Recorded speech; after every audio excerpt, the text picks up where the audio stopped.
Seguramente ya te has dado cuenta que los refrigeradores domésticos hoy en día están viniendo con este tipo de compresores de R600A. El R134A cada vez se ve menos en el mercado y parece ser que esa es la tendencia, dejar de usarlo en lo absoluto. Hoy en día los fabricantes en todo el mundo están optando por la fabricación de sus compresores con el refrigerante R600A. Hoy vamos a hablar de tres aspectos fundamentales en los refrigeradores domésticos, que son la eficiencia frigorífica, la duración en el tiempo de estos compresores y el bajo consumo eléctrico. Vamos a ver quién o cuál de estos compresores es el que consume más, el que consume menos, el que tiene mejor eficiencia frigorífica y por supuesto quién dura más en el tiempo en los refrigeradores domésticos. Es importante aclarar también que este refrigerante no solo está siendo aplicado en la refrigeración doméstica, también está por supuesto en la refrigeración comercial, como por ejemplo congeladoras, exhibidoras de bebidas y también los dispensadores de agua.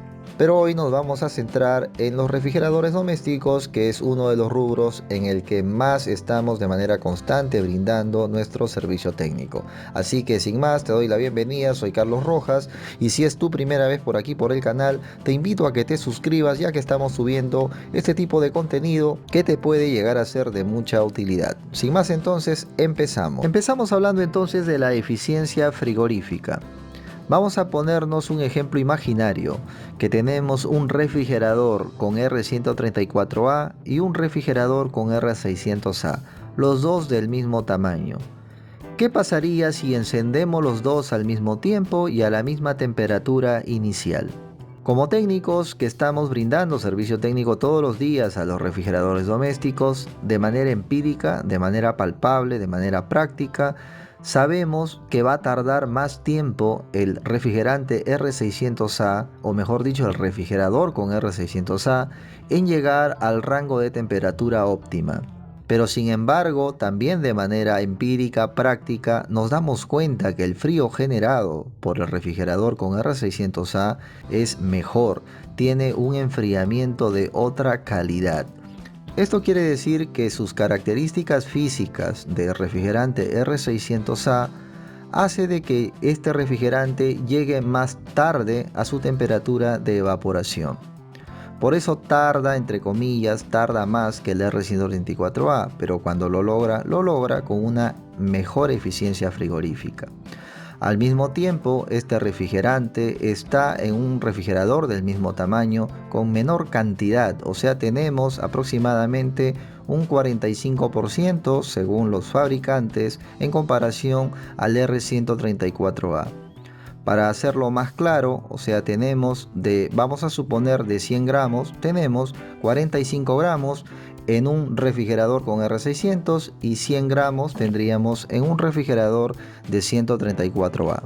Esto quiere decir que por consecuencia el compresor con el que trabaja el R600A también es un compresor más pequeño. Y esto es un dato muy importante, es un dato que creo yo como técnicos ya nos hemos dado cuenta hace mucho tiempo, que los refrigeradores que vienen con R600A tienen sus compresores mucho más pequeños que los refrigeradores con 134A. Si lo analizamos de una manera técnica, una manera científica, por decirlo así, de una manera más detallada, vamos a encontrar un montón de detalles físicos en el compresor que varían en comparación al R134A. Y de aquí quiero que te lleves la primera lección. La primera lección es que no deberías nunca cambiar de manera directa, por ejemplo, un compresor de R600A y colocarle un compresor de 134A. Es la primera lección que te quiero compartir. ¿Por qué? Porque lo que vas a generar ahí básicamente es un daño inmediato en el compresor de 134A. Inmediato quiero decir de repente un mes, 2 meses, 3 meses o más o menos cerca a ese tiempo. Y creo que a nadie, ni al cliente, ni a ti como técnico, te va a gustar que eso suceda. Si por curiosidad quieres hacer ese experimento, pruébalo y te vas a dar cuenta que tu compresor de 134A instalado en un sistema para R600A se convierte prácticamente en una sartén para freír huevos, literalmente. Se recalienta a tal punto que empieza a desgastarse rápidamente o sencillamente se puede quemar, dañar físicamente de manera interna, etc. Pero de que se daña y pronto.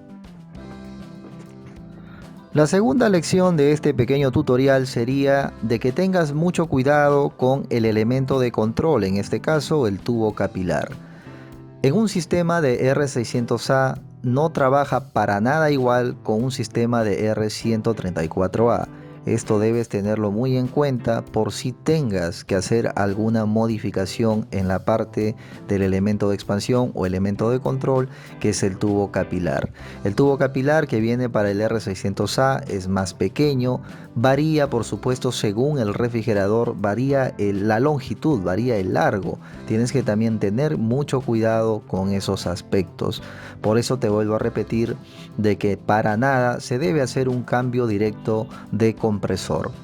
Sigamos entonces con la duración en el tiempo de estos compresores en los refrigeradores domésticos. Por un lado entonces tenemos a los fabricantes chinos. Estos compresores, según nuestra experiencia que brindamos servicio técnico ya hace aproximadamente 18 años, nos hemos encontrado con que estos compresores no sobreviven más de 3 a 4 años.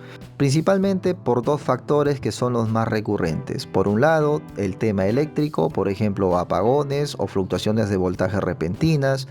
Y por otro lado tenemos el famoso caso de las pinchaduras o picaduras. Cuando pican los evaporadores con objetos punzantes, estos absorben inmediatamente humedad o directamente agua y se dañan rápidamente. Eso es lo que hemos podido comprobar en estos años que nos ha tocado cambiar esos compresores por otros y nos hemos tocado con que son compresores de R600A y que lamentablemente mueren al instante. Para hacerlo en un lenguaje más coloquial, más llano, se mueren inmediatamente cuando surgen estos problemas. Por otro lado tenemos el grupo de los fabricantes brasileños como Embraco y Tecumseh. Samsung y LG también fabrican sus propios compresores con R600A. En este caso nos ha tocado muy pocos, son contados con los dedos de la mano los compresores que se han tenido que reemplazar de este tipo de fabricantes, por lo cual podemos asegurar de que estos compresores tienen mucha más resistencia a los factores anteriormente mencionados, como las fluctuaciones eléctricas, como las picaduras o absorción de humedad y agua directamente en el caso de las picaduras. Así que podemos asegurar que estos compresores son mucho mejor, tienen mucha diferencia de calidad en cuanto a los compresores de fabricantes chinos. Y finalizamos entonces con el bajo consumo eléctrico. ¿Cuál de estos compresores consume menos energía? Un dato sumamente importante y creo que es el pilar por el cual se diseñan este tipo de compresores para que trabajen con este tipo de refrigerantes, hablando del R600A. Habíamos dicho que el R600A, o mejor dicho un sistema de refrigeración con R600A, necesita menos cantidad de refrigerante para alcanzar una mejor eficiencia energética. Entonces por consecuencia el compresor también es más pequeño y por consecuencia consume menos cantidad de energía eléctrica. Entonces podemos decir que en consumo eléctrico un compresor con R600A le gana en lo absoluto a un compresor con R134A. Estamos hablando aproximadamente de un 40 a un 50% menos de consumo eléctrico, ya que estos compresores, repitiendo, trabajan con menos carga de refrigerante y necesitan menos potencia para mover esa carga de refrigerante. Entonces podemos concluir que los compresores con R600A son mucho mejor en casi la gran mayoría de aspectos, salvo el aspecto de la duración, teniendo en cuenta el fabricante de dichos compresores. Como siempre, espero haberte ayudado con esta información, espero que te sea de utilidad. Si es tu primera vez por aquí, una vez más te invito a que te suscribas, ya que estamos subiendo este tipo de contenido de manera constante. Te mando un gran saludo y nos estamos viendo en un próximo video.